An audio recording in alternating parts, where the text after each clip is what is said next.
My dear students, अस्सलाम वालेकुम व रहमतुल्लाहि व बरकातुहू। तो चले बेटा, अब हम आज का लेक्चर आगे बढ़ाएंगे। जो बेटा हमने सैटरडे को छोड़ा था जहां पे लेक्चर, उसको आज हम आगे बढ़ाएंगे। और आप सबको पता है कंसेप्ट जो था, जो हम इस टाइम स्टडी कर रहे थे, इंतहाई एंट्रेंस के लिए बहुत ज्यादा इंपॉर्टेंट है। अगर आप बेटा टेक्स्ट बुक भी साथ रखना चाहते हो आगे, तो टेक्स्ट बुक को भी आप आगे रख सकते हैं। और बहुत ही इंपॉर्टेंट बेटा टॉपिक है। अगर आज आप देखेंगे from NEET point of view, तो अगर कोई टेक्स्ट बुक भी आगे रखना चाहता है तो रख लो। पेज नंबर 297 पे आप नजर रखिएगा टेक्स्ट बुक के, जहां पे लिखा गया है रेगुलेशन ऑफ किडनी फंक्शन। तो चलिए बेटा, मैंने परसों के लेक्चर में आपको कहा था कि जो किडनी का फंक्शन है, मोस्टली किडनी का फंक्शन बेटा जीएफआर है ना, that is glomerular filtration rate. योजना मेन फंक्शन बेटा किडनी हो, क्योंकि इसी ग्लोमेरुलर फिल्ट्रेशन रेट की वजह से किडनी 1 मिनट में 625 ml ब्लड से कितना फिल्ट्रेट बनाने में कामयाब होती है, 125 ml। फिर बेटा इस 125 ml से शाबाश फिर चीजें रिएब्सॉर्ब की जाती है या ट्यूबुलर सिक्रीशन होती है, ताकि ब्लड की जो ऑस्मोलैलिटी है और ब्लड का जो पीएच है वो क्या रहे बेटा, मेंटेन। सो किडनी का मेन काम यही होता है कि पहले वो बेटा जीएफआर के जरिए ब्लड को फिल्ट्रेट करवा देती है। और जो जीएफआर है वो आपको पता है बेटा वो कितना है, 20%, याद करो। और उसके बाद बेटा वंस फिल्ट्रेट होता है, फिर फिल्ट्रेट से ट्यूबुलर रीअब्जॉर्प्शन हो जाती है या ट्यूबुलर सिक्रीशन की जाती है, which is opposite to tubular reabsorption. और इन दो चीजों से मिलजुल के ब्लड की जो ऑस्मोलैलिटी है वो कितनी मेंटेन रहती है, 300 मिली ऑस्मोल्स। और जो पीएच है वो कितना मेंटेन रहता है, 7.4।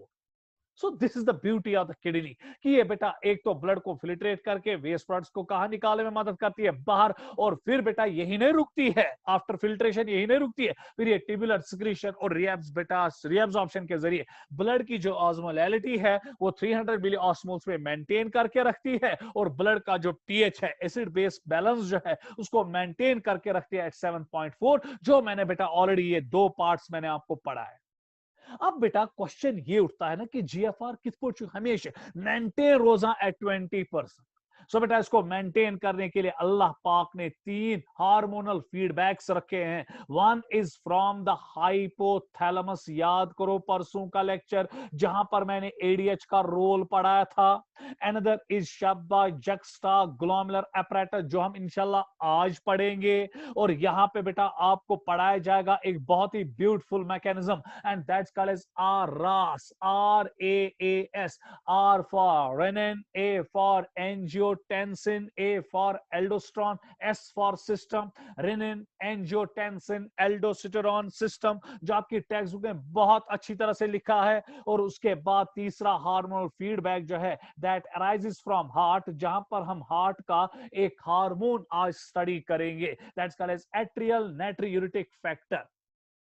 सो फिलहाल बेटा हाइपोथैलेमस तो हमने बेटा पिछले लेक्चर में अच्छी तरह से आपको स्टडी करवाया और कहा गया था कि एडीएच कब निकलता है। अगर किसी वजह से बेटा ब्लड वॉल्यूम घटा तो बॉडी फ्लूइड वॉल्यूम कम होगा, बॉडी फ्लूइड वॉल्यूम कम होगा तो आपको बेटा पढ़ाया गया था कि जो आयोनिक कंसंट्रेशन है, ब्लड की जो आयोनिक कंसंट्रेशन है, ऑस्मोलैलिटी है, वो इंक्रीज हो जाएगी। तो उसी को ओवरकम करने के लिए आपके हाइपोथैलेमस में ऑस्मोरिसेप्टर्स एक्टिवेट हो जाते हैं। और अब हाइपोथैलेमस सुप्रावेंट्रिकुलर न्यूक्लिय और पैरावेंट्रिकुलर न्यूक्लिय के जरिए क्या प्रोड्यूस करता है, एडीएच। फिर ये एडीएच जाता है बेटा आपके पोस्टीरियर पिट्यूटरी में थ्रू हाइपोथैलेमो हाइपोफाइसियल नर्व ट्रैक्ट्स, याद करो। उसके बाद ये बेटा एडीएच गॉमरी वेसिकल्स या हियरिंग बॉडीज में रहता है। और फिर बेटा जो ही जरूरत पड़ती है तो ये एडीएच अब ब्लड में आता है और ब्लड के जरिए अब ये एडीएच आपके कैलेटिंग डक्ट में जाता है, एक्वापोरिन चैनल्स की एक्टिविटी इंक्रीज करवाता है और ब्लड अब रीअब्सॉर्ब होता है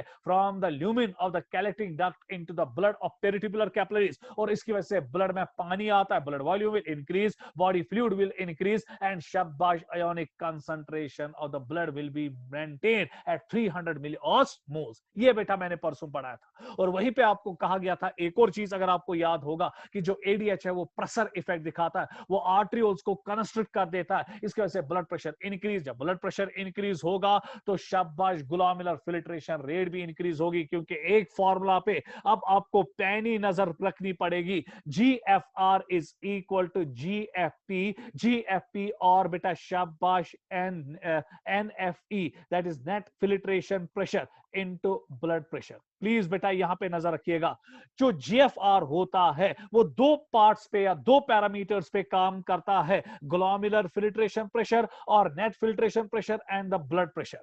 और आपको पता है कि बेटा ग्लोमेरुलर फिल्ट्रेशन प्रेशर रेट कितनी नॉर्मली है 20%, और जो ग्लोमेरुलर फिल्ट्रेशन प्रेशर या नेट फिल्ट्रेशन प्रेशर है वो नॉर्मली कितना है 10 mmHg, और ब्लड प्रेशर मैंने पढ़ा है सर्कुलेटरी सिस्टम में, और ये नॉर्मली कितना है 120/80। तो क्या मैं हक के साथ बोलूं, जब ग्लोमेरुलर फिल्ट्रेशन प्रेशर या नेट फिल्ट्रेशन प्रेशर 10 mmHg है, नॉर्मल है, और ब्लड प्रेशर बेटा नॉर्मल है 120/80, आपका GFR भी क्या होगा नॉर्मल। ये बेटा आपको नजर रखनी पड़ेगी।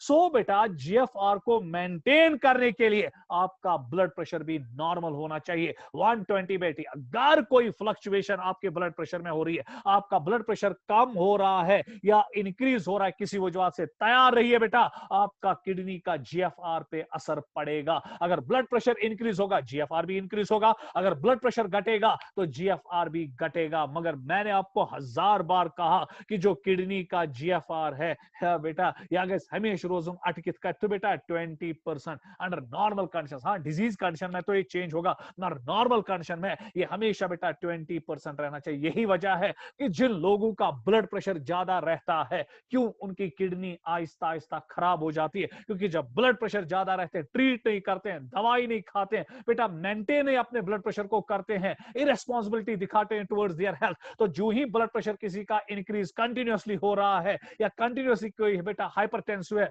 दवाई नहीं ले रहा है, डॉक्टर को कंसल्ट नहीं कर रहा है, आहिस्ता आहिस्ता उसकी किडनी खराब होती है, क्योंकि GFR क्या होता है इंक्रीज, और जब GFR इंक्रीज हुआ तो किडनी पे लोड ज्यादा पड़ता है, तो आहिस्ता आहिस्ता उसकी किडनी खराब हो जाती है। इसलिए बेटा मैंने उस दिन भी कहा था, जिस दिन मैंने ब्लड प्रेशर आपको पढ़ाया था, इस डिजीज को लाइटली मत ले लो, ये हमें मौत के कगार तक पहुंचा सकती है।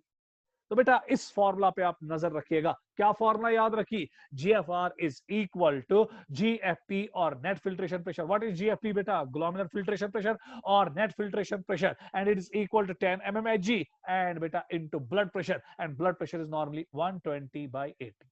अब आज के लेक्चर में बेटा हम सबसे पहले बेटा लेंगे जक्स्टा ग्लोमेरुलर apparatus, और बेटा ये रास क्या है और कौन सा चीज बेटा इस जक्स्टा ग्लोमेरुलर apparatus को एक्टिव कर देता है, ताकि एक हार्मोनल लूप डिजाइन करे, that's called as renin angiotensin aldosterone system.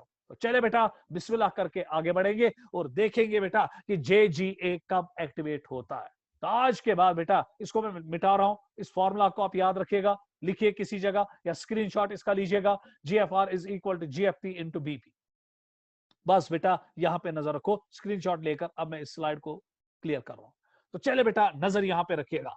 अब आपके सामने अभी एक फॉर्मूला आई, GFR is equal to GFP glomerular filtration pressure, और इसका एक और नाम है ना net filtration pressure into blood pressure. याद रखो बेटा, और ये आपको पता है ये कितना है बेटा 10 mmHg, और ये कितना है बेटा 120/80 mmHg। अब हम देखेंगे कि अगर ब्लड प्रेशर में कोई फ्लक्चुएशन होगी तो GFR में फ्लक्चुएशन होगी। सो जब बेटा किसी का ब्लड प्रेशर घट रहा है, सपोज किसी वजह से एक इंसान का ब्लड प्रेशर कम हो रहा है, क्योंकि ब्लड प्रेशर कम होने के बहुत ज्यादा चांस है, सपोज वाजो डायलेशन हो रही है, और जब वाजो डायलेशन होगी, ब्लड वेसल डायलेट करेगी, तो रेडिए क्या होगा इंक्रीज। और आपको पता है पॉजलिस-हैगन इक्वेशन में मैंने आपको पढ़ाया है बेटा, बार बार पढ़ाने की कोई जरूरत नहीं है। अगर रेडिए घटेगा तो प्रेशर क्या होगा इंक्रीज, और अगर रेडिए बढ़ेगा तो प्रेशर क्या होगा डिक्रीज। किसी वजह से किसी हार्मोन ने पढ़ा है सब कुछ बेटा, सर्कुलेटरी सिस्टम है, वाजो डायलेशन ब्लड वेसल की प्रेशर क्या होगा कम, और जब ब्लड प्रेशर कम होगा तो तैयार रहिए बेटा आपका GFR भी क्या होगा कम। ये किडनी को कतई पसंद नहीं है। किडनी अब पूरी कोशिश लगाएगी कि जो ब्लड प्रेशर है वो वापस 120/80 आ जाए, और GFR वापस कहां पे आए बेटा 20%।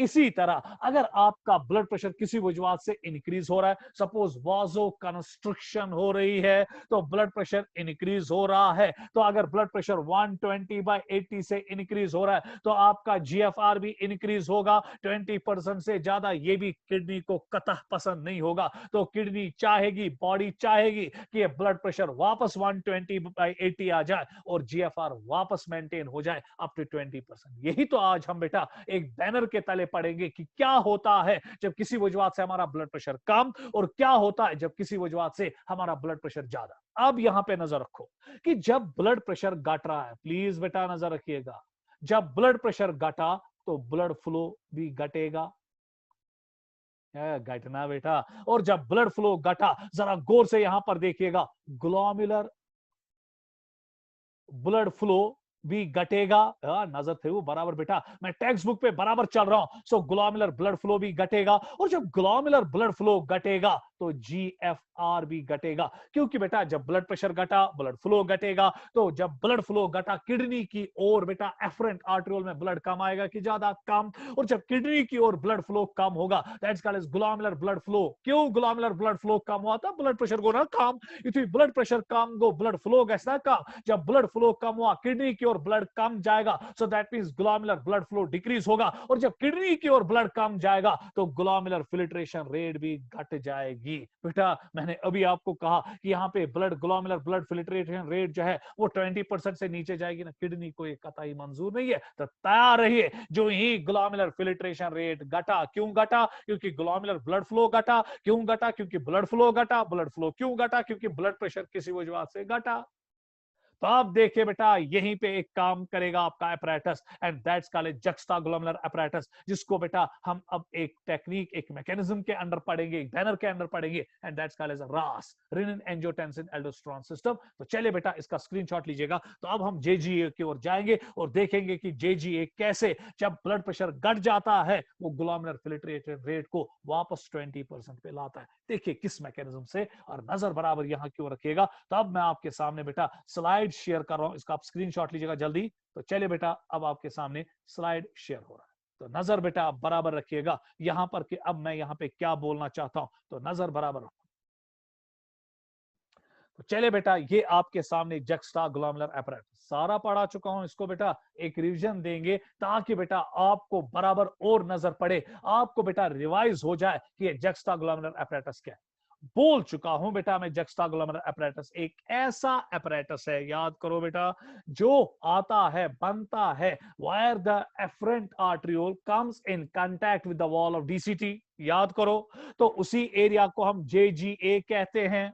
और ये JGA बना होता तीन सेल्स का, एक तो मैक्यूला डेंसा सेल्स जो किसकी मिल्कियत होती है बेटा, DCT की। उसके बाद बेटा JG सेल्स, juxtaglomeralar सेल्स, जो किसकी मिल्कियत होती है, एफरेंट आर्टरियोल की। और इनके दरमियान बेटा सेल्स होती है, एंड दो cells are called as extra glomerular mesangial cells, जिनको मैंने नाम दिया था, याद करो बेटा, सब कुछ पढ़ा चुका हूं। लेसिस सेल्स याद आया, या इनको मैंने नाम दिया था पॉलकीसन सेल्स, याद आया, या इनको मैंने नाम दिया था गुरमैगथाई सेल्स, याद आया बेटा? अगर आपको अब याद आया होगा तो मैंने कहा था कि जो एक्स्ट्रा ग्लोमेरुलर मेसेंगियल सेल्स है, they are present between the wall of DCT and wall of afferent arteriole. Wall of DCT contains specialized cells called macula densa, and wall of beta efferent arteriole contains specialized cells called juxtaglomerular cells, याद करो। और जो extra glomerular mesangial cells है, they are also called as Lesch cells, Polkinson cells और गुरमैगथाई sales. याद करो बेटा, फिर मैंने कहा था कि जो मैक्यूला डेंसा सेल्स है ये कब स्टिमुलेट होते हैं, क्योंकि कीमोरिसेप्टर सेल्स है, ये तब स्टिमुलेट होते हैं जब ग्लोमेरुलर फिल्ट्रेट में NaCl क्या होता है, कम।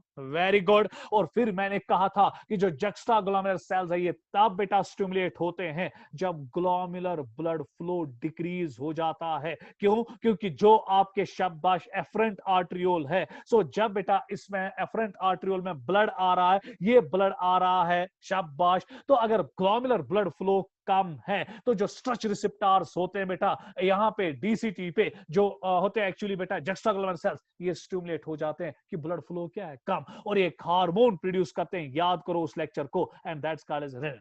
तो क्या मैं हक के साथ बोलूं macula densa cells are sensitive to low sodium chloride levels while JGA cells या JG cells are sensitive to low glomerular blood flow. Low glomerular blood flow क्यों आएगा? क्योंकि जब ब्लड प्रेशर घटा ब्लड बेटा ग्लोमेरुलर ब्लड फ्लो घटेगा, glomerular blood flow घटेगा तो जीएफआर घटेगा, और जब जीएफआर घटेगा तो आपकी किडनी में जक्स्टाग्लोमेरुलर सेल्स एक हार्मोन प्रोड्यूस करेंगे and that hormone is called as renin. और याद करो मैंने कहा था कि अगर ग्लोमेरुलर फिल्ट्रेट में किसी वजह से NaCl क्या आ रहा है कम, तो मैक्युला डेंसा सेल स्टिमुलेट होंगे और ये भी बेटा इंफॉर्मेशन भेजेंगे किनको बेटा? Juxtaglomerular cells. आप चुप करके बैठे हो, फिल्ट्रेट में NaCl कम है, यकीनन तेजी के साथ एक हार्मोन प्रोड्यूस करो and that's called as renin. तो क्या मैं हक के साथ बोलूं जक्स्टाग्लोमेरुलर सेल जो है वो दो तरीकों से रेनिन बनाते हैं। पहला डायरेक्टली खुद, क्योंकि जब बेटा ब्लड प्रेशर घटा, ब्लड वॉल्यूम घटा, ब्लड फ्लो घटा, ग्लोमेरुलर ब्लड फ्लो घटेगा, ग्लोमेरुलर ब्लड फ्लो घटेगा तो जो जक्स्टाग्लोमेरुलर सेल्स है वो स्ट्रेच बेटा कम हो जाएंगे, और जब ये स्ट्रेच कम हो जाएंगे तो शाबाश ये एक हार्मोन प्रोड्यूस करेंगे that's called as renin. Directly produce किया ना due to the low glomerular blood flow. या फिर बेटा अगर ग्लोमेरुलर फिल्ट्रेट में डीसीटी में NaCl कम है तो मैक्युला डेंसा सेल्स बेटा इनको इंपल्स भेजती है, स्टिमुलेट करती है कि आप जल्द से जल्द एक हार्मोन प्रोड्यूस करो and that's called as renin. अब क्वेश्चन ये उठता है कि मैक्युला डेंसा सेल्स कैसे बेटा ग्लोमेरुलर फिल्ट्रेट में NaCl घट जाता है जब ब्लड प्रेशर घटेगा? देखिए बेटा कैसे, जरा गौर से यहां पर देखिएगा, सारे बच्चे अब यहां की ओर देखिएगा। ये बेटा अब यहां पे आपका बोमेंस कैप्सूल थे वो नजर बेटा बराबर नजर आते जो बराबर बेटा पैनी नजर रखो, ये अब आपका afferent arteriole, these are the glomerular capillaries and this is the efferent arteriole, this is afferent, this is efferent. अब बेटा अगर किसी वजूहत से यहां पर ब्लड फ्लो घट रहा है, क्योंकि ब्लड प्रेशर घट रहा है, ब्लड प्रेशर घटा तो ग्लोमेरुलर ब्लड फ्लो भी घटेगा, और जब ग्लोमेरुलर ब्लड फ्लो घटेगा तो जीएफआर भी घट जाएगा, तो फिल्ट्रेट ज्यादा होगा कि कम? कम। जितना ग्लोमेरुलर फिल्ट्रेशन रेट कम हो जाएगी, ये 20% से कम हुआ ना, तो बेटा अभी तक 125 ml फिल्ट्रेट होता था, मगर मामा 125 ml की क्यों? क्योंकि जीएफआर क्या हुआ? कम, और जब जीएफआर कम हुआ 125 ml फिल्ट्रेट नहीं बनेगा। So filtrate let us for the sake of argument खाली 100 ml बना, और जब ये 100 ml बना तो इसमें कंपैरेटिवली NaCl क्या आएगा? कम, और जब NaCl कम आएगा, जब यही फिल्ट्रेट बेटा अब पहुंचेगा पीसीटी के जरिए लूप ऑफ एनल, और लूप ऑफ एनल के जरिए डीसीटी, तो डीसीटी में मैक्युला डेंसा सेल्स बेटा अब जांच लेंगे बिकॉज कीमोरिसेप्टर्स है कि NaCl क्या है? कम। क्यों NaCl बेटा कम हुआ? क्योंकि फिल्ट्रेट कम बना। जब फिल्ट्रेट कम बना NaCl फिल्टर कम होगा, जब NaCl फिल्टर कम होगा तो ग्लोमेरुलर फिल्ट्रेट में NaCl कम आएगा, और मैक्युला डेंसा सेल्स बेटा शाबाश स्टिमुलेट हो जाएंगे, और वो इंपल्स अब भेजेंगे किसको बेटा? जक्स्टाग्लोमेरुलर सेल्स को, to release a hormone, that hormone is called as renin. तो क्या मैं हक के साथ बोलूं जब भी आपके बॉडी में ब्लड प्रेशर घट जाता है किसी भी वजह से, शाबाश, ब्लड प्रेशर घटा, ब्लड फ्लो घटा, ग्लोमेरुलर बेटा ब्लड फ्लो घटेगा, जब ग्लोमेरुलर ब्लड फ्लो घटा तो जीएफआर घटेगा, जब जीएफआर घटेगा तो जक्स्टाग्लोमेरुलर सेल्स डायरेक्टली स्टिमुलेट होके क्या बनाएंगे? रेनिन। यही नहीं रुकेंगे, उसके बाद जब फिल्ट्रेट बना उसमें NaCl क्या आएगा? कम। जब NaCl कम आया तो डीसीटी तक जब ये ग्लोमेरुलर फिल्ट्रेट पहुंचेगा तो ये डीसीटी में मैक्युला डेंसा सेल्स डिटेक्ट करेंगे कि ग्लोमेरुलर फिल्ट्रेट में NaCl कम, तो NaCl कम वो स्टिमुलेट करेंगे, इंपल्स भेजेंगे जक्स्टाग्लोमेरुलर सेल्स को टू रिलीज रेनिन। सो दो मैकेनिज्म्स के जरिए जक्स्टाग्लोमेरुलर सेल्स रेनिन प्रोड्यूस करते हैं, शाबाश, जब ब्लड प्रेशर घट जाता है। या बेटा पहुंचना सी ब्लड प्रेशर वापस बढ़ाओ, जब ब्लड प्रेशर वापस बढ़ाना हमें पड़ेगा ताकि ग्लोमेरुलर ब्लड फ्लो मेंटेन हो जाए, और जब ग्लोमेरुलर ब्लड फ्लो इंक्रीज होगा तो जीएफआर क्या हो जाएगा? मेंटेन। सब बेटा किडनी की यही ताकत कुवत होगी, यही बेटा फितरत रहेगी, किडनी की यही कोशिश होगी कि कैसे जीएफआर को वापस लाए 20%। तो देखिए बेटा अब कैसे 20% पे इसको वापस लाएगा। सो रेनिन पता चला बेटा कैसे निकलेगा? तलावनी बेटा रेनिन का अर्शनियरा, renin is secreted when blood pressure decreases. क्यों? When blood pressure decreases, glomerular blood flow decreases. When glomerular blood flow decreases, GFR decreases because there is direct relationship between the blood pressure and GFR. और जब GFR decrease हो जाएगा, glomerular blood flow decrease होगा, तो जो बेटा आपके efferent arteriole में JG cells है वो stretch कम हो जाएगी और वो एक हार्मोन प्रोड्यूस करेगी, क्योंकि ब्लड फ्लो कम आ रहा है तो वो बेटा एक हार्मोन प्रोड्यूस करेगी, स्ट्रेचिंग कम हो जाएगी तो एक हार्मोन प्रोड्यूस करेंगी, दैट्स कॉल्ड एज रेनिन। उसके बाद बेटा जब फिल्ट्रेट होगा तो फिल्ट्रेट कम बनेगा, क्योंकि जीएफआर कम है, फिल्ट्रेट कम बनेगा, फिल्ट्रेट में NaCl कम होगा, और यही फिल्ट्रेट जब पहुंचेगा डेटा डीसीटी पे, वहां पे शब्बा जो मैक्युला डेंसा सेल्स है वो सोडियम क्लोराइड की लेवल्स को कम डिटेक्ट करेंगी, स्टिमुलेट हो जाएंगी, और वो भी इंपल्स भेजेंगी जुक्स्टाग्लुमेरुलर सेल्स को through extra glomerular mesenchymal cells. क्या आप चुप करके बैठे हो? ब्लड प्रेशर घट रहा है तो फिल्ट्रेट में सोडियम क्लोराइड कम है, जल्द से जल्द एक हार्मोन प्रोड्यूस करो, and that hormone called as renin. तो चले बेटा अब हम देखेंगे रेनिन क्या करता है। ये आपने सब कुछ पढ़ा है, तो देखिए बेटा अब रेनिन क्या करेगा। प्लीज बेटा नजर यहां की ओर रखिएगा, मेहरबानी करके अब नजर यहां की ओर। तो रेनिन अब क्या करेगा, प्लीज नजर रखिएगा। पहले मैं आपके सामने एक से बेटा प्लेन स्क्रीन शेयर करूंगा ताकि मैं अब दिखाऊं कि रेनिन क्या करेगा। उसके बाद बेटा इसकी खाल हम खींचेंगे। तो देखिए बेटा रेनिन क्या करेगा। अब जब रेनिन निकला जुक्स्टाग्लुमेरुलर सेल से दो तरीकों से, एक तो डायरेक्टली खुद ब खुद, और दूसरा इनडायरेक्टली बेटा किससे स्टिमुलेट किया? मैक्युला डेंसा सेल से। क्यों? क्योंकि फिल्ट्रेट में सोडियम क्लोराइड क्या था? कम। क्यों कम था? क्योंकि ग्लोमेरुलर फिल्ट्रेशन रेट क्या है? कम। और जब ग्लोमेरुलर फिल्ट्रेशन रेट कम है, ग्लोमेरुलर फिल्ट्रेट कम बनेगा, 125 ml से कम बनेगा, और सोडियम क्लोराइड ऑटोमेटिकली कम होगा। और जब सोडियम क्लोराइड ऑटोमेटिकली कम होगा तो बेटा जो आपकी मैक्युला डेंसा सेल्स है वो स्टिमुलेट होंगे, और वो भी मजबूर करेंगे जुक्स्टाग्लुमेरुलर सेल्स को टू प्रोड्यूस रेनिन। तो अब बेटा दो तरीकों से रेनिन आ रहा है जब ब्लड प्रेशर क्या हो रहा है? कम। तो देखिए बेटा अब क्या हो जाएगा। ये रेनिन अब क्या करेगा? ये ब्लड में आएगा, और ब्लड में बेटा एक हार्मोन होता है, प्रिकसर हार्मोन होता है लिवर का, एंजियोटेंसिनोजन। तो नजर आते जो बेटा बराबर। कॉन्सेप्ट बहुत मजेदार है, इट्स वेरी म्यूट कॉन्सेप्ट। तो ये बेटा अब रेनिन क्या करता है? ये इस एंजियोटेंसिनोजन पे काम करता है जो ब्लड में होता है, और ये किसने बनाया होता है बेटा? लिवर ने। उसके बाद जो ही रेनिन अब एंजियोटेंसिन पे काम करता है, एंजियोटेंसिनोजन पे काम करता है, ये इसको तोड़ देता है। कैसे? वो आगे देखेंगे, और कन्वर्ट करता है इसको into angiotensin first. Gonai active बेटा एंजियोटेंसिन फर्स्ट। फिर एंजियोटेंसिन फर्स्ट ब्लड के जरिए जाता है लंग्स में, और लंग्स में बेटा खास किस्म की सेल्स होती है बेटा कैपिलरीज में, ब्लड कैपिलरीज में, एंड दो cells are called as endothelial cells. और इन्हीं एंडोथेलियल सेल्स में एक एंजाइम होता है दैट्स कॉल्ड एज एंजियोटेंसिन शाबाश कन्वर्टेस एंजाइम, ACE, जो हम अभी आगे देखेंगे, और ये इसको कन्वर्ट करता है इनटू एंजियोटेंसिन सेकेंड। नजर आते जो बेटा बराबर। सो अब बेटा एंजियोटेंसिन सेकेंड ये बन गया किसमें? लंग्स में। फिर ये एंजियोटेंसिन सेकेंड ब्लड में आता है, और ये पोटेंट, ये टेक्स्ट बुक ने लिखा है बेटा, और ये पोटेंट वाजो कंस्ट्रक्टर होता है। कौन बेटा? Angiotensin second. और जब ये पोटेंट वाजो कंस्ट्रक्टर होता है, ये ब्लड वेसल्स को क्या करेगा? शाबाश बेटा कंस्ट्रक्ट। और जब ब्लड वेसल्स कंस्ट्रक्ट हो जाएंगे तो डायमीटर क्या होगा? कम। रेडियस क्या होगा? कम। पॉजलिस इक्वेशन को याद करो बेटा, शाबाश। Pressure is inversely proportional to R is power 4। So radius घटा, प्रेशर क्या होगा? इंक्रीज। तो न्यून ना बेटा ब्लड प्रेशर इंक्रीज करी, और जब ब्लड प्रेशर इंक्रीज हुआ, शाबाश बेटा ग्लोमेरुलर ब्लड फ्लो क्या होगा? इंक्रीज। और जब ग्लोमेरुलर ब्लड फ्लो इंक्रीज होगा तो GFR भी क्या होगा? इंक्रीज। सो तब GFR घटा। अब बेटा इसने GFR को क्या किया? इंक्रीज। और तब तक इंक्रीज करता जाएगा जब तक ये बराबर 20% नहीं होगा। दिल मांगे मोर, यही नहीं रुकेगा। अब ये एंजियोटेंसिन एक तो बेटा वाजो कंस्ट्रक्शन कर रहा है, ये एड्रिनल ग्लैंड पे जाएगा, और एड्रिनल ग्लैंड से एक हार्मोन को निकालेगा, and that's called as aldosterone. अब बेटा यहां की ओर देखिएगा।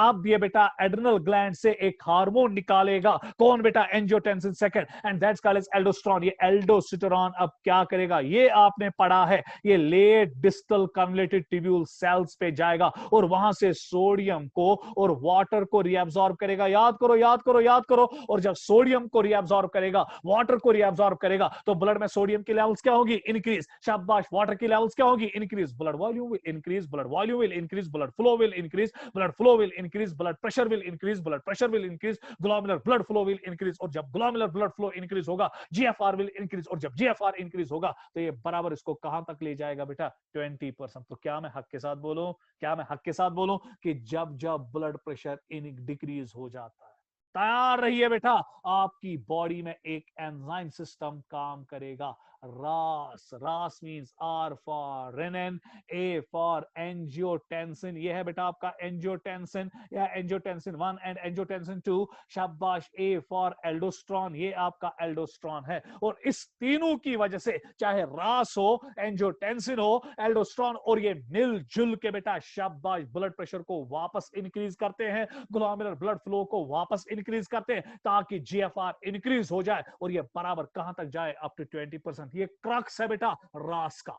तो आज के बाद अगर आपको कोई कहेगा कि रास कब एक्टिवेट हो जाता है, तो गोली की रफ्तार से जवाब देना, सर जो ही ब्लड प्रेशर घटा, तो ब्लड प्रेशर घटने से ग्लोमेरुलर ब्लड फ्लो घटता है, ग्लोमेरुलर ब्लड फ्लो घटने से शाबाश शाबाश शाबाश शाबाश शाबाश शाबाश ग्लोमेरुलर फिल्ट्रेशन रेट घट जाती है। और जब ग्लोमेरुलर फिल्ट्रेशन रेट घट जाती है 20% से नीचे, ये किडनी को बर्दाश्त नहीं होता, तो किडनी अब इसको खुद ऑटो रेगुलेट करती है, क्योंकि जेजीए जो है वो किडनी की खुद की मिल्कियत है। यहां पर किडनी किसी और का सहारा नहीं लेती है, खुद ही बेटा काम करती है और खुद ही एक हार्मोन प्रोड्यूस करती है from the juxtaglomerular cells, that's called as renin. दो तरीकों से, डायरेक्टली एंड इनडायरेक्टली। इनडायरेक्टली कहां से बेटा, मैक्युला डेंसा सेल से, फिर ये रेनिन ब्लड में आता है। एंजियोटेंसिनो जिनको जो ऑलरेडी लिवर ने बना के रखा होता है, ब्लड में चलता रहता है, ये उसको तोड़ देती है और कन्वर्ट करती है इनटू एंजियोटेंसिन सेकंड फर्स्ट, और फिर एंजियोटेंसिन फर्स्ट बेटा ब्लड के जरिए लंग्स में जाता है, लंग्स में एक ब्लड वेसल्स में जाता है, जहां पे ब्लड वेसल्स के लाइनिंग पे एंडोथेलियल सेल्स में एक खास किस्म का एंजाइम होता है, and that is called as बेटा एंजियोटेंसिन कन्वर्टेस एंजाइम,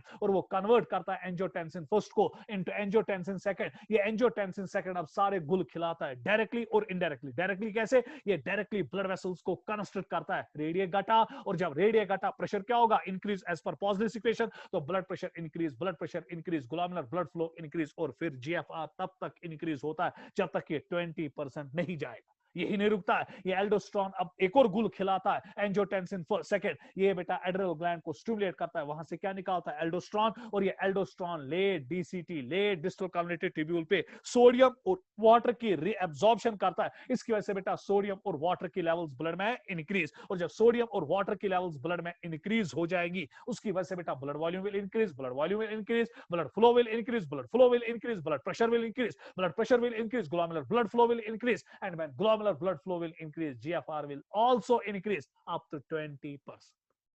सो ये मैकेनिज्म आपको बेटा याद रखना पड़ेगा। और एक और चीज, जो एल्डोस्ट्रॉन है, नो डाउट ये सोडियम को रिएब्सॉर्ब करता है, ये पोटेशियम की ट्यूबुलर सिक्रीशन करवाता है। याद करो बेटा पुराना लेक्चर जहां पे मैं आपको डीसीटी पढ़ा रहा था, मैं उसमें वनमुत के एल्डोस्ट्रॉन दो गुल खिलाता है, वो आपके ब्लड में सोडियम की लेवल्स क्या करता है, इंक्रीज, मगर बेटा आपके ब्लड में वो पोटेशियम की लेवल्स क्या करता है, डिक्रीज, क्योंकि वो tubular reabsorption of sodium enhance करता है और ट्यूबुलर सिक्रीशन ऑफ पोटेशियम को शाबाश एनहांस करवाता है, जिसकी वजह से पोटेशियम ब्लड से किडनी ट्यूब्यूल्स की ओर आता है और सोडियम बेटा किडनी ट्यूब्यूल से ब्लड की ओर आ जाता है। इस पॉइंट पे बेटा आपको नजर रखनी पड़ेगी। तो चले बेटा अब इसी को हम थ्योरेटिकली अच्छी तरह से बेटा देखेंगे, ताकि बेटा आपको पूरी तरह से पता चले कि ये रास सिस्टम अब कैसे काम करता है। तो चले बेटा इसका स्क्रीनशॉट भी आप ले सकते हो, ये शॉर्ट फॉर्म है, अब इसको इलॉबरेट करके हम स्टडी करेंगे। इसका स्क्रीनशॉट ले सकते।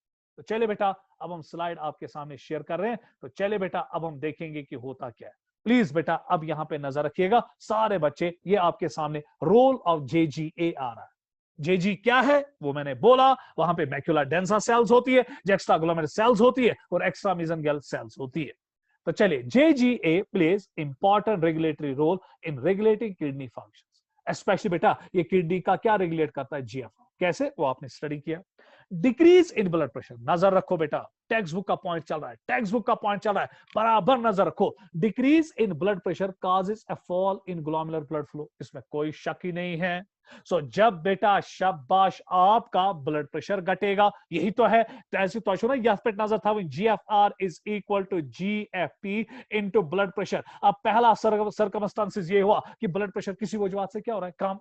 सपोज किसी को हेमरेज हो रही है बेटा, बहुत सारी ब्लीडिंग हुई, उस टाइम भी ब्लड प्रेशर कम होगा। किसी में वाजोडाइलेशन हो रही है तो ब्लड प्रेशर घटेगा। अब देखिए बेटा, ब्लड प्रेशर जब घटा तो जीएफआर घटेगा, मगर जीएफआर के 20% ने बोनेगा। सुन के अब बेटा किडनी ऑटो एडजस्टमेंट्स के जरिए ब्लड प्रेशर को वापस नॉर्मल बनाएगी और जीएफआर को 20% पे वापस लाएगी। देखिए कैसे।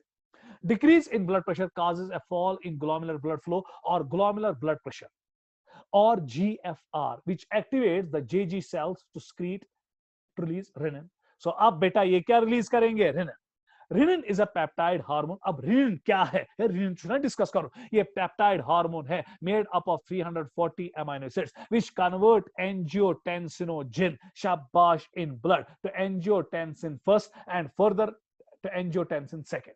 फिलहाल बेटा मैं बोल रहा हूं कि सब कुछ कैसे हो रहा है। Angiotensin second being a powerful vasoconstrictor increases glomerular blood pressure करेगा ना बेटा, and thereby glomerular filtration rate. हुई ना मैं इस सोरे। Angiotensin second also activates adrenal cortex to release aldosterone. Aldosterone causes reabsorption of sodium and water from the late distal parts of renal tubule. अभी मैंने सारा This leads to an increase in blood pressure and glomerular filtration rate. And this complex mechanism is generally known as renin angiotensin aldosterone system. ये बेटा theoretically मैंने यहां लिखा है, जो मैंने पिछले लेक्चर में आपको बेटा फ्लो चार्ट में दिखाया। तो ये था बेटा आपका रास, RAAS। अब क्वेश्चन ये उठेगा ना कि सर रास अब कैसे काम करेगा, तो अब हम इसको बेटा इलॉबरेटली देखेंगे कि रास अपना काम कैसे कर रहा है। तो चले बेटा रास का अब काम देखेंगे कि रास अपना काम कैसे कर रहा है। तो चले बेटा अब यहां क्यों mechanism of rennin angiotensin aldosterone system रास। RAS is a hormone system that helps to regulate long-term blood pressure and blood volume in the body, thus maintaining GFR. This system gets activated when there is loss of blood volume or drop in blood pressure. अभी मैंने कहा कि जब भी blood pressure drop होगा या blood volume कम हो जाएगा तो तैयार रहिए बेटा, आपकी बॉडी में एक सिस्टम काम करेगा, दैट्स कॉल्ड एज RAS। तो कैसे? The first stage of the RAS is the release of hormone renin released from JGA cells in response to one of the following three factors। तो तीन factors की वजह से शाबाश बेटा, अब आपका जो JG सेल्स है, जुक्स्टाग्लोमेरुलर सेल जो एफरेंट आर्टरियोल में है, वो क्या रिलीज करेंगे बेटा, रेनिन। तो पहला decreased NaCl delivery to the DCT detected by macula densa cells. अभी मैंने कहा कि जो ही बेटा ग्लोमेरुलर फिल्ट्रेशन रेट कम होगी, फिल्ट्रेट बने जात की काम, और जब फिल्ट्रेट कम बनेगा उसमें NaCl क्या आएगा, कम, और जब उसमें NaCl कम आएगा तो मैक्युला डेंसा सेल स्टिमुलेट हो जाएंगे और वो इंपल्स किसको भेजेंगे, JGA सेल्स को। आप चुप करके बैठे हो, जल्दी से जल्दी रेनिन निकालो। उसके बाद directly reduce blood pressure in the kidney detected by baroreceptors in the efferent arteriole. So अगर बेटा ब्लड फ्लो कम आ रहा है तो एफरेंट आर्टरियोल्स में जो बैरोरिसेप्टर्स है, प्रेशर के रिसेप्टर्स है, वो भी स्टिमुलेट करेंगे किनको बेटा, शाबाश जुक्स्टाग्लोमेरुलर सेल्स को, टू रिलीज रेनिन। सो अभी तक आपने देखा कितने मैकेनिज्म्स के जरिए रेनिन निकल सकता है, फिलहाल दो, या तो directly indirectly through macula densa cells, या फिर डायरेक्टली बेटा एफरेंट आर्टरियोल के वॉल में बैरो रिसेप्टर्स होते हैं, प्रेशर डिटेक्टर रिसेप्टर्स होते हैं, जो बेटा देखते हैं कि ब्लड प्रेशर घट रहा है, और जो ही घटा तो वो स्टिमुलेट करेंगे शाबाश JGA cells of afferent arteriole to release renin. इसी तरह sympathetic stimulation of the juxtaglomerular apparatus। अगर जुक्स्टाग्लोमेरुलर apparatus बेटा सिंपैथेटिक नर्व स्टिमुलेशन होगी, ये तब होता है जब ब्लड प्रेशर घटता है, तो बेटा सिंपैथेटिक नर्व स्टिमुलेशन के जरिए जुक्स्टाग्लोमेरुलर apparatus को स्टिमुलेट किया जाता है ताकि JGA सेल्स क्या रिलीज करे, रेनिन। सो क्या मैं हक के साथ बोलूं, तीन वजूहातों के जरिए रेनिन निकलता है from the juxtaglomerular cells of the efferent arteriole. पहला due to macula densa cell, जो DCT में सोडियम क्लोराइड की लेवल्स को डिटेक्ट करते हैं कि वो कम है। दूसरा बेटा डायरेक्टली रिड्यूस ब्लड फ्लो आ रहा है एफरेंट आर्टरियोल की, तो बैरो रिसेप्टर्स स्टिमुलेट होंगे, वो देखेंगे कि ब्लड प्रेशर कम है, तो ये बैरो रिसेप्टर्स क्या करेंगे, ये आपके JG सेल्स को जो एफरेंट आर्टरियोल में उनको स्टिमुलेट करेंगे टू प्रोड्यूस रेनिन। और उसके बाद बेटा सिंपैथेटिक स्टिमुलेशन, अगर सिंपैथेटिक नर्वस सिस्टम आपके जुक्स्टाग्लोमेरुलर apparatus को स्टिमुलेट करेगा तो वहां से वो JG सेल से क्या निकालेगा, रेनिन। ये था बेटा कि कैसे रेनिन निकलता है। आप जब रेनिन निकलता है, स्क्रीनशॉट लीजिएगा, आप जब रेनिन निकलता है तो ये रेनिन क्या करता है, नजर रखो बेटा, अब ये रेनिन क्या करता है। When renin is released into the blood, it acts upon a circulating, अब इसको इलॉबरेशन में हम पढ़ रहे हैं, upon a circulating substance angiotensinogen।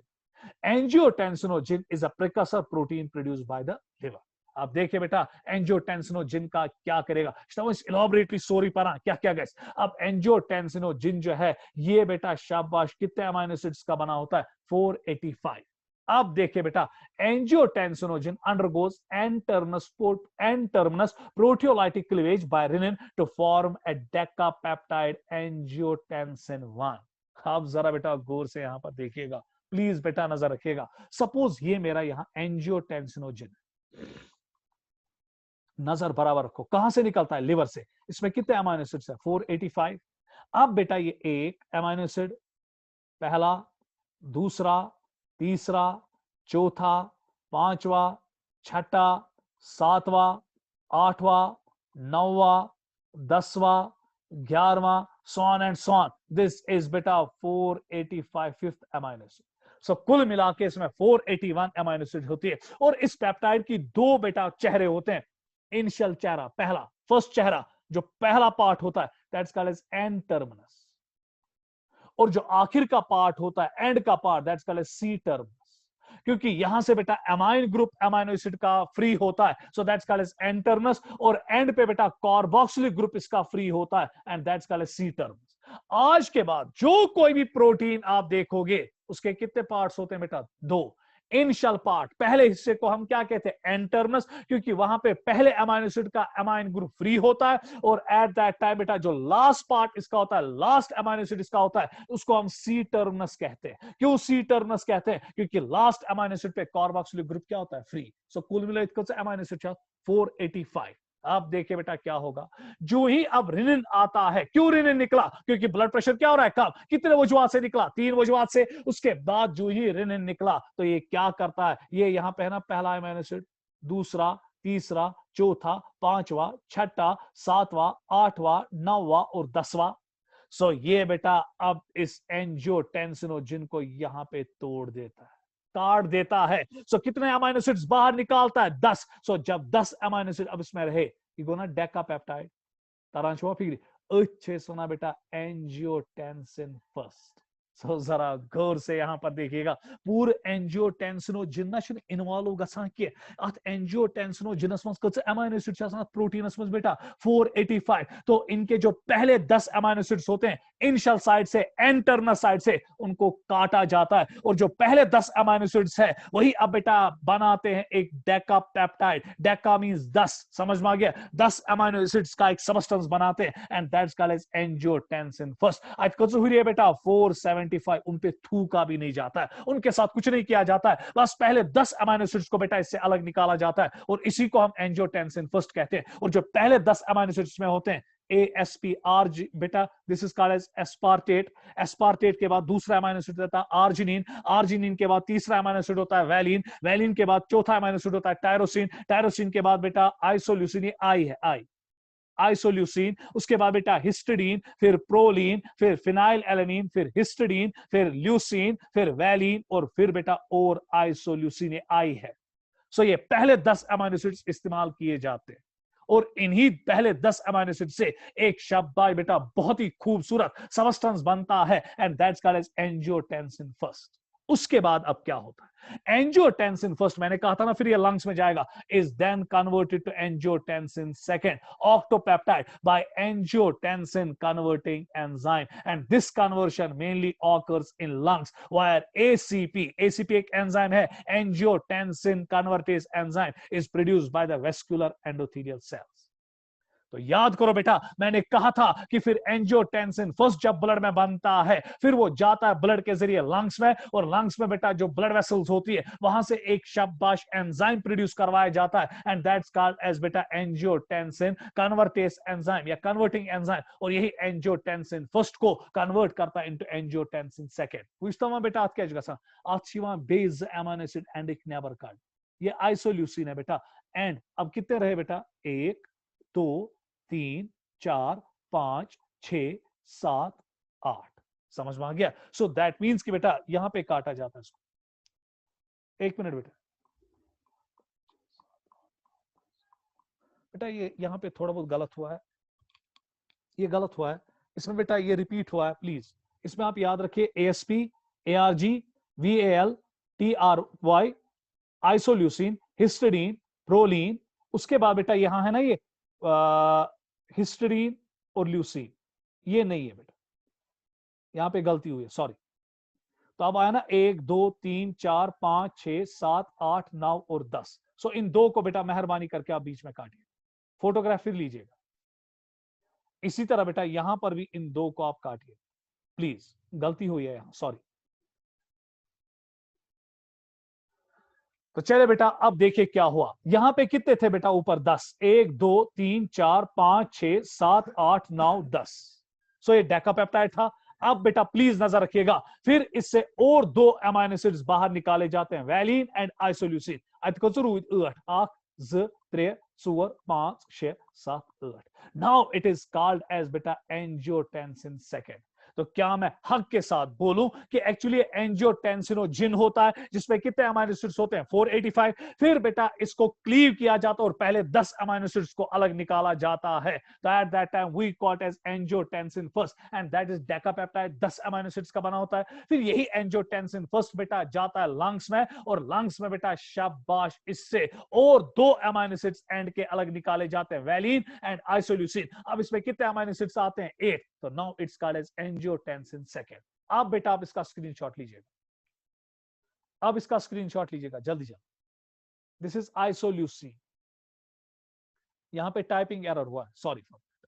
तो चले बेटा, दिस इज आइसोल्यूसिन। जल्दी इसका स्क्रीनशॉट लीजिएगा, जल्दी जल्दी बेटा। तो चले बेटा, उसके बाद हम देखेंगे अब एंजियोटेंसिन सेकेंड क्या गुल खिलाएगा। तो चले बेटा, अब हम एंजियोटेंसिन सेकेंड पे आएंगे। Angiotensin second exerts its action by binding to various receptors throughout the body.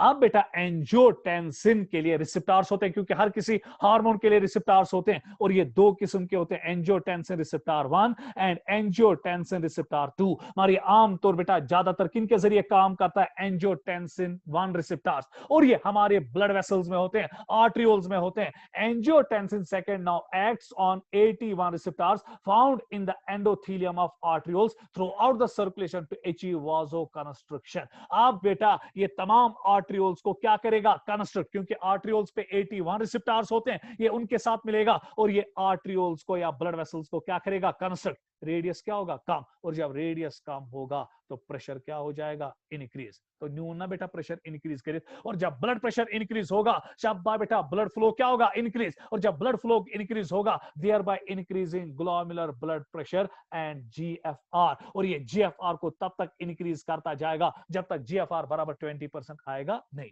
उसके बाद अगला, finally angiotensin second acts on the adrenal cortex to stimulate the release of aldosterone. Aldosterone acts on the late distal communicative tubule and increases tubular reabsorption of sodium and water into the blood and thereby increasing, अब sodium बेटा आया, water भी blood में आया, thereby increasing blood volume, blood pressure, glomerular blood flow and maintaining GFR up to 20%। सो क्या मैं हक के साथ बोलूं, अब एंजियोटेंसिन 2 चीजों के जरिए बेटा जो ब्लड प्रेशर घट रहा था, जो जीएफआर घट रहा था, उसको वापस इंक्रीज कर रहा है। कैसे? ये बेटा आपकी ब्लड वेसल्स को कंस्ट्रिक्ट करेगा, उनके रेडियस को घटाएगा, और जब रेडियस घटा प्रेशर बढ़ा, ग्लोमेरुलर ब्लड फ्लो बढ़ा, और जीएफआर को वापस ये ला रहा है कहां पर बेटा? 20%। उसके बाद यही नहीं रुकेगा, ये एल्डोस्टेरोन भी बेटा अब निकालता है एड्रेनल ग्लैंड से, जिसकी वजह से बेटा सोडियम और वाटर की रीअब्जॉर्प्शन होती है, और जब सोडियम और वाटर रीअब्सॉर्ब हुआ उसकी वजह से बेटा blood volume will increase, blood flow will increase, blood pressure will increase, glomerular blood flow will increase and GFR will be maintain up to 20%। Aldosterone also enhances tubular excretion of K positive ions from blood into the lumen of late distal convoluted tubule। ये तो बेटा आपने पढ़ा। तो रुआ फिक्र बेटा कित पोर्च रास पानी काम करा, और कैसे ब्लड प्रेशर को वापस बेटा इंक्रीज करता है, thus maintaining the GFR up to 20%।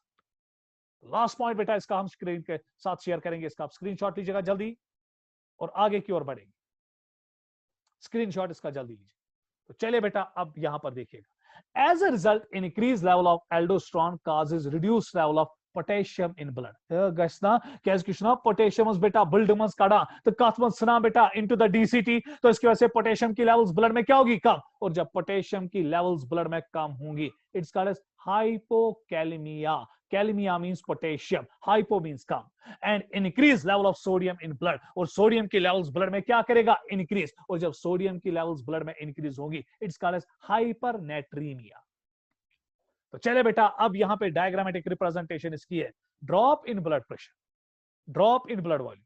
Kidney क्या रिलीज करेगी? रेनिन। रेनिन किस पे एक्ट करेगा? एंजियोटेंसिनोजिन को, जिससे कहां से निकला बेटा? लिवर से। उसके बाद बेटा ये एंजियोटेंसिनोजिन से पहले 10 अमाइनो एसिड्स को कहां निकालेगा? बाहर। तो क्या बन बेटा? एंजियोटेंसिन फर्स्ट, उसके बाद ये एंजियोटेंसिन फर्स्ट ब्लड के जरिए किसमें जाएगा, लंग्स में, और लंग्स में क्या है, एंजियोटेंसिन कन्वर्टिंग एंजाइम, वो इसको कन्वर्ट करेगा किसमें, angiotensin second, by cleavage of 2 amino acids. वहां अमीनो एसिड्स आया 8। उसके बाद ये एंजियोटेंसिन जिन जो है एंजियोटेंसिन सेकंड जो है ये किसमें जाएगा, एड्रिनल ग्लैंड, और वहां से क्या निकालेगा, aldosterone. Aldosterone acts on the kidney to stimulate reabsorption of NaCl and water. इसकी वजह से ब्लड वॉल्यूम क्या होगा, इंक्रीज। और एंजियोटेंसिनोजिन बेटा शाबाश आपकी ब्लड वेसल्स को क्या करेगा, कंस्ट्रक्ट, और इन दोनों चीजों की वजह से ब्लड प्रेशर इंक्रीज होगा। और जब ब्लड प्रेशर इंक्रीज होगा ग्लोमेरुलर ब्लड फ्लो इंक्रीज होगा, और जब ग्लोमेरुलर ब्लड फ्लो इंक्रीज होगा तो GFR को वापस लाया जाएगा अप टू 20%। तो चले बेटा अगर हम फॉर्मूला के हिसाब से अब जाएंगे, ये GFR है, GFR अब शब्बा बेटा किसके बराबर है, GFP इनटू ब्लड प्रेशर। अब जब ब्लड प्रेशर घट रहा था इन्होंने ब्लड प्रेशर वापस इंक्रीज करे ताकि जो GFR है वो कितना मेंटेन हो जाए, 20%। So this is the RAS, rennin angiotensin aldosterone system. और एक्सपेक्ट कीजिएगा बेटा इसमें नीट में क्वेश्चन एक लगा होता है। तो जब जब बेटा RAS एक्टिवेट होगा तो blood pressure will increase, blood flow, glomerular blood flow will increase and GFR will be maintained at 20%। और ये कब एक्टिवेट होता है, जब ब्लड प्रेशर डिक्रीज हो जाता है, इसे याद था। और ओवरऑल इफेक्ट क्या होगा, कि ओवरऑल इफेक्ट होगा कि GFR वापस लाया जाएगा 20% पे, और ब्लड में शाबाश 2 स्टेटस बनेंगे, हाइपोकैलेमिया, ब्लड में पोटेशियम कम होगा, और ब्लड में हाइपरनेट्रीमिया होगा, सोडियम क्या होगा, इंक्रीज।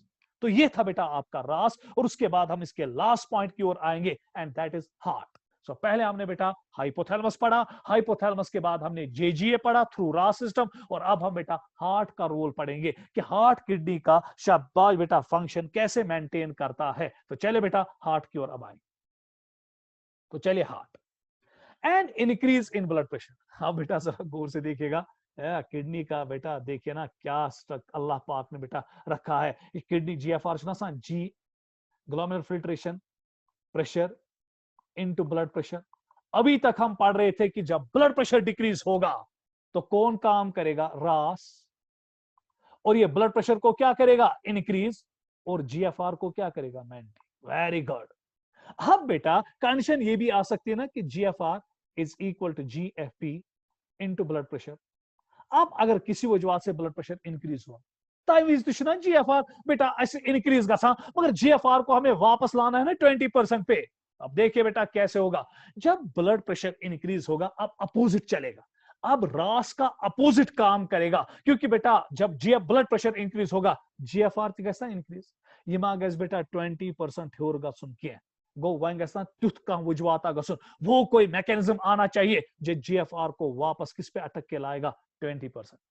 सो जब ब्लड प्रेशर घटा तो RAS काम करेगा, अब जब ब्लड प्रेशर इंक्रीज होगा तो हार्ट काम करेगा। कैसे, अब देखिए, and increase in blood pressure increases blood flow. जाहिर सी बात है जब ब्लड प्रेशर इंक्रीज होगा तो ब्लड फ्लो भी इंक्रीज होगा, हार्ट की ओर ब्लड क्या आएगा, ज्यादा। और जब हार्ट की ओर ब्लड ज्यादा आएगा एट्रिया जो है वो ज्यादा स्ट्रेच होंगे, और जब एट्रिया ज्यादा स्ट्रेच होंगे तो एट्रिया में जो मायोसाइट्स है, एट्रिया की जो मसल्स है, एट्रियम, राइट एट्रियम हो या लेफ्ट एट्रियम हो, दोनों सूरतों में जो ब्लड वॉल्यूम है वो इंक्रीज हो रहा है। सो ब्लड फ्लो हार्ट की ओर ज्यादा आएगा क्योंकि ब्लड प्रेशर इंक्रीज हो रहा है, तो हार्ट का जो एट्रियल वॉल है वो स्ट्रेच होगा, और एट्रिया में जो सेल्स है, मायोसाइट्स है, वो एक हार्मोन प्रोड्यूस करती है, एट्रियल नाइट्रियूरेटिक फैक्टर, जिसको हम शॉर्ट नाम देते हैं ANF, या एट्रियल नाइट्रियूरेटिक पेप्टाइड, जिसको हम शॉर्ट फॉर्म में ANP कहते हैं। तो आज के बाद बेटा याद रखना, जब भी आपके बॉडी में ब्लड प्रेशर इंक्रीज होगा तैयार रहिए, आपके हार्ट से, एट्रियम से एक हार्मोन निकलेगा and that is called as ANF। Allah ताला सदरी ये कर अपोजिट काम RAS जो काम कर रहा था ये उसका अपोजिट काम करेगा। RAS बेटा शाबाश क्या करता था, वाजो कंस्ट्रक्शन। RAS क्या करता था, सोडियम को रिएब्सॉर्ब करता था किडनी से, ये उल्टा करेगा, ANF कॉजेस वाजोडाइलेशन। तो नजर रखो ना बेटा अल्लाह पाक ने क्या मैकेनिज्म्स रखे।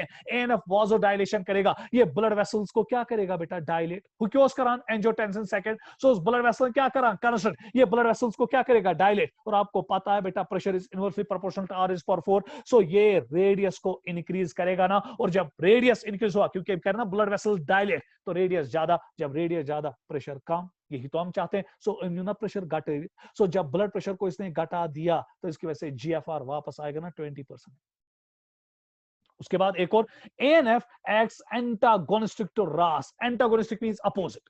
क्या इसके RAS और तेलिक काम कर रहा है, ब्लड प्रेशर घटान बेटा ANF तब काम करता है जब ब्लड प्रेशर क्या होता है, इंक्रीज, और दोनों सूरतों में GFR को 20% पे अटकार के लाना होता है। उसके बाद ANF also inhibits reabsorption of sodium and tubular secretion of K positive ions from the late distal tubule.